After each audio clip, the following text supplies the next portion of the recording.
মাম্পিদির কাজ এখনও শেষ হয়নি। পুজো কমপ্লিট হওয়ার পর আমার দিদি লেগে পড়েছে প্রসাদ তৈরি করতে, এখন সবাইকে প্রসাদ দিয়ে দিচ্ছে।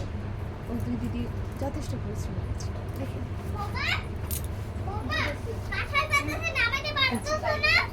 প্লেটে প্লেটে প্রসাদ রেডি করছে আমাদের দিদি। যেহেতু আমরা সকাল থেকে উপোস আছি, তাই প্রসাদ দিয়ে আমরা আমাদের উপোস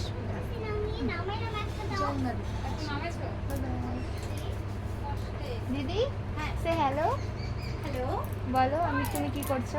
আমি এখন সবাইকে প্রসাদ দিব। সম্পূর্ণ হয়ে গেছে। মা অন্নপূর্ণার এই আরেকটি যে রূপ আমার আমার দিদি। সোনা মা।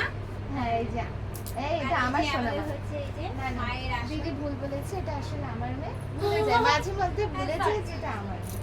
ওই তোমার আমার কাছে রাখা আছে। আমিও না তোমার মেয়ে, আমার ও হ্যাঁ, কি? বড় মেয়ে না আমি। ও হ্যাঁ, এই যে আমার বড় মেয়ে এখানে আছে, এই যে আমার ছোট মেয়ে। গাইস সবাই চলে এসো প্রসাদ খেতে। হ্যাঁ অবশ্যই, ওয়েলকাম টু মাম্পিদিস হাউস। আমি কি নকল মা? এই আসি, কি বলে দিলা? ব্লগে কিন্তু আছি। দেখি নকল মা।